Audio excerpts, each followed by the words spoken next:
what do you think was the first real breakthrough that you had as a teen that started you on your path, and how did you get there?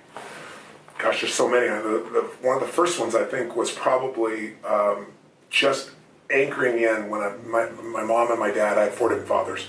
My mom was a powerful woman, so she kicked my 4th father out, whose name I carry, and he adopted me. And when he went out, she decided it wasn't his side, so she kicked me out too by chasing me out with a knife. And I wasn't worried she was going to stab me or anything, but I decided this is freedom, and I've got to find a way to make my life work. But I had no money. I had a 1960 Volkswagen I worked $40 a week as a janitor to buy and pay for. And so I had no car, I had no money, I had no anything. I went and slept in a person's laundry room, and then I decided I've got to figure out what to do, and I needed to feed my mind because I was so depressed, I was so overwhelmed. I'm missing my brother and sister and feeling just completely out of sorts. So I got on a bus and I traveled 14 miles, I remember, because I ended up running it one time. And I went to this bookstore and I bought this book called The Magic of Believing by Claudia Bristol. It's the first real book other than maybe Think and Grow Rich or Emerson's essays. And I started on this journey of saying every single day I'm going to feed my mind. I'm not going to hope good thoughts show up. I'm going to read biographies. I'm going to find out what makes people tick. I'm going to understand what makes me tick. And I wanted to read a book a day, but I didn't do that. I took a speed reading class and I read 700 books over 7 years. And they were all personal development, human development, psychology, physiology. And then what I try to do is take anything that I learned and apply it. And then when I applied it, I was 5'1" in my sophomore year in high school. I'm 6'7" now. I tell people the difference is personal growth. Really. But sincerely, I became Mr. Solution because I wanted to help everybody. So I was this little fat guy, and I couldn't lose weight, and I lost weight. And all my buddies are like, "How'd you do that?" And I said, "Well, here's what I did." And they lost weight, and then we all got girls. And that led to, as a young kid, that led to where, if you had a problem, I was Mr. Solution. Especially if you're a girl, I was more motivated to help you. So the breakthrough was really understanding the power of compressing decades into days. That if someone has spent decades of their life and they compress it into a book, and you can read it in an hour or a few days, you have such an advantage, because when you learn by your own experience, it's painful and it's slow. When you learn by other people's experience, everybody knows in the financial world, other people's money is leverage, right? Well, other people's experience is more powerful than other people's money, because you can have the money and lose it. But if you get the experience, you can change it all. So I think that was the beginning for me, and it set me on a lifelong path of hunger. I've never lost my hunger. You can't have a standard education and expect to have an extraordinary life. It's not going to happen. The one breakthrough for all leaders is constant, never-ending improvement. And that means educating yourself and continuing to develop even greater emotional mastery, because that's what affects whether you execute or not. The opportunity for self-education is there. We have to change our psychology from, I'm going to do what everybody else does, and I'm mad because it doesn't work anymore, to the reality is this is the greatest time to be alive if you're growing, you're learning, you're educating, and you're developing valuable skills. So instead of complaining, you got to say, where are the skill sets valued in the marketplace? And how do I work harder on myself than anything else? Because if I become more valuable, then I will be able to give more, do more, and change more. When I interviewed Warren Buffett, I asked him the most important investment he ever made in his life. You know what he said it was? I was thinking all the companies he'd done, He said, Tony, go into Dale Carnegie. I said, what? He goes, because by developing myself, that's the most important investment. Those skill sets, learning how to persuade, learning how to speak, learning how to influence, all my ideas would have died on my lips if I hadn't been able to influence, and I learned it from that little course. Most valuable thing I ever did in my life, he said. I want you to look at something right now. Think of some major goal you want, or maybe it's one you're already working on, and you have experienced a lot of setbacks, a lot of defeats. You've experienced a lot of disappointment. Maybe you've already given up. And maybe you just need a little fire, a little encouragement to get back in the game again. Here's what I want you to look at. There are winners, and there are losers, and there are people who have not discovered how to win. And all they need is some coaching. All they need is some help and assistance, just a little support. All they need is some insight, or a different strategy, a plan of action to make some adjustments that will open up the key to a whole new future for them, that will give them access to the unlimited power that they have within themselves. That's all that they need. So what I want you to do is think about something you want for you, that's real for you, that's important for you, that will give your life some special meaning and power. And I don't even want you to say, I can do that. I don't want you to assume that. See, 5 years ago when I started out in this area, I would not have been able to make the mental leap that I would be up to where I am right now. I don't want you to begin to just psych yourself out. No. I want you to be able to say something to yourself that will enable you to maintain a level of integrity with yourself. That when you say this, even when you face tremendous setbacks, it will be a benchmark to keep you in the game, to keep you moving forward and experimenting and readjusting your strategy and your plan of action, continuously looking for ways to win. So what is that something? When you got an idea you want to move on, you might not have the money, you might not have the education, you might not have the support or the resources you need. What is that something that can keep us going, that will enable us to act on our dream? What's one of those keys that will begin to help us to discover the secrets to our dream? Here's what I want you to repeat after me, please, with power and conviction. Say, it's possible. It's possible. That's all I want you to do when you look at your dream. Just say to yourself every day, it's possible. Just say that every day to yourself, it's possible.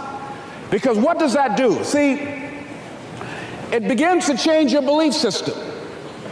See, the way in which we operate, ladies and gentlemen, it's a manifestation of what we believe, what's possible for us. Whatever you've done up to this point, all that it really is a duplication, it's a reproduction of what you believe subconsciously that you deserve and what's possible for your life. There's no secret to success. There's a system to success. And no matter what organization you become a part of, the system works if you work it. If you don't work it, it won't work. But it works if you work it.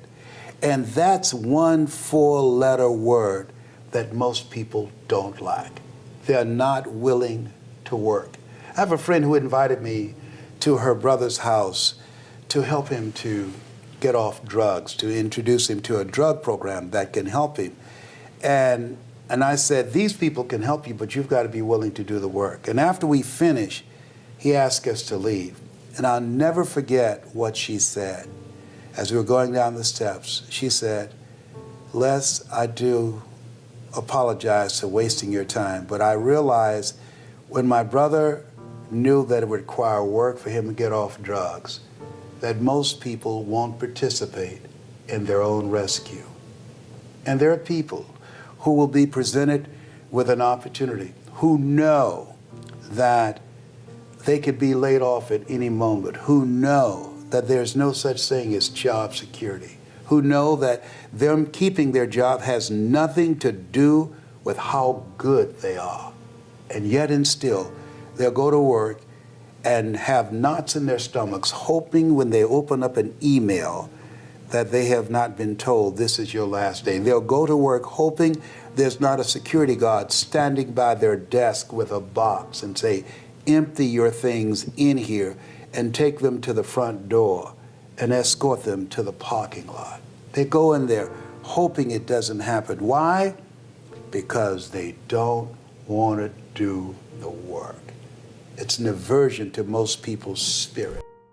If you constantly remind yourself, after every defeat, after every setback, every time you get knocked down, I've got a saying, if life knocks you down, try and land on your back, because if you can look up, you can get up. See, a lot of people, because of failure, they stop believing. Let me share something with you. You will fail your way to success. Yes, 8 out of 10 millionaires have been financially bankrupt. You will fail your way to success. It doesn't matter how many times you fail. It doesn't matter how many times people tell you that you can't do it. It doesn't matter if you don't have a dime in the bank. You will fail your way to success. Success is not an action, it's a way of life.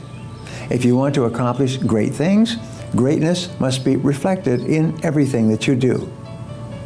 Thus, regardless of what it is that you want to accomplish, the path to success must begin by adopting the right mindset. The first step to building a mindset for success is to define what it means to succeed. Setting goals for yourself makes it easier to come up with a plan of action to achieve your ambitions, and will motivate you to carry out that plan. It also gives you a standard against which to measure your progress and adjust your strategy. You should thus define your life or career goals and then think about what you need to do every day to achieve them.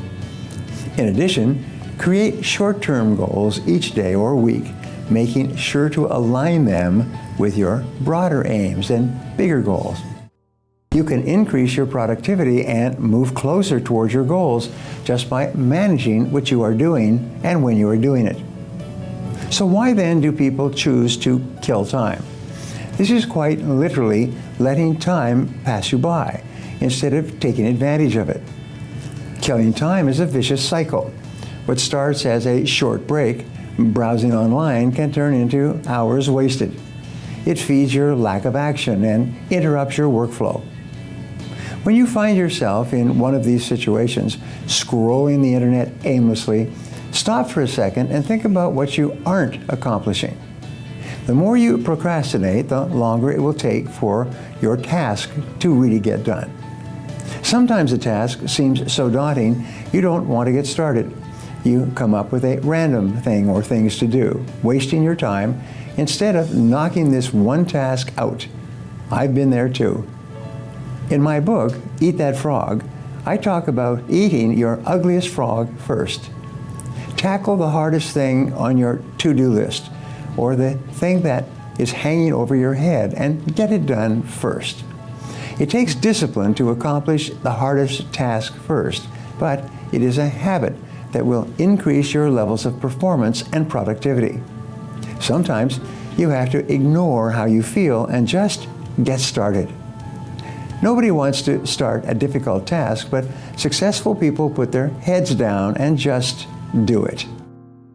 A big mistake that we make as entrepreneurs is we think that we've got to build everything ourselves. And what's super cool about business today is that there are channels where you can make money so that you don't have to do things that are outside your core expertise. You're a photographer. You're amazing at it. You're a networker. I can already tell. You're amazing at it. What you should never, ever do is spend time building a stock photography site, because that is not your core capability. Okay. But if you just focus on taking photos, which you love, and you upload the stuff that you're not going to monetize some other way to a stock photography site, as long as it's not other, it's not, as long as, you've got the rights to it and everything else, you can make money on that stuff all day long. And in fact, because so many people are creating content, the stock photography sites have exploded. It's not just Getty and Stocklist and some of the other ones that a ton of people use. There are tons of them out there. And so that's one thing that you should be doing. Okay. Where else do you want to grow your business?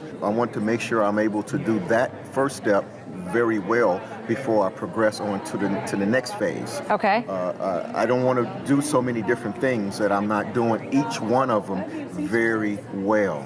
That's right. So anything where you're going to have to learn a new skill and somebody else has done it and you can outsource it, just like uploading to stock sites, that is, you don't want to make the mistake of having your attention go off the ball, which is creating a big library of photos and building something that you have no interest in building.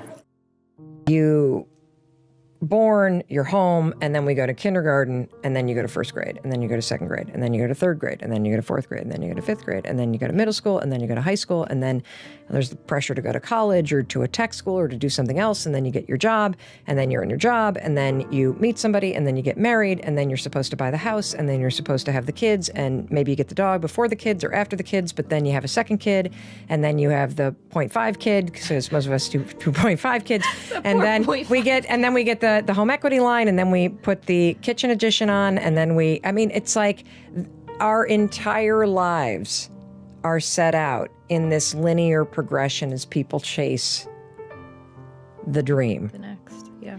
And particularly for those of us who are triggered by the fear of losing control, it's only natural to anchor your feeling of being in control to chasing the next thing. And so not only are we all socialized to believe that we're supposed to climb this ladder, we're supposed to do things in a linear progression, we're supposed to get to the next thing. Yeah. We've also been marketed to by society that we'll be happier if we have a new car. We'll be happier if we have a better dishwasher. We'll be happier if we have the skin lotion that's got the almond scent. And we're also psychologically anchoring our sense of control and our sense of happiness on achieving those things.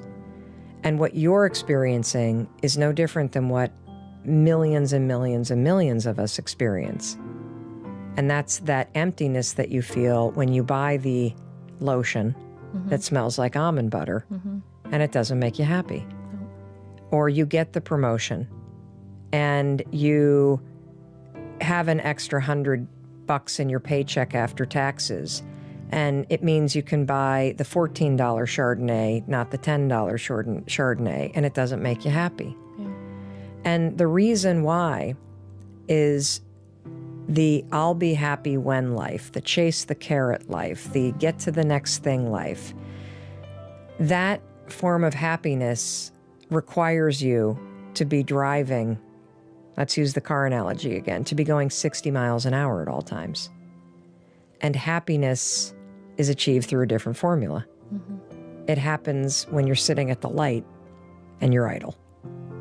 When you're in the moment doing things that make you happy. And that's being with people that you care about. It's engaging in experiences that make you happy. And it's working on things that are important to you. You know what my dream was? My dream someday was to be a talk show host. And I was always embarrassed to admit it because it seemed so implausible.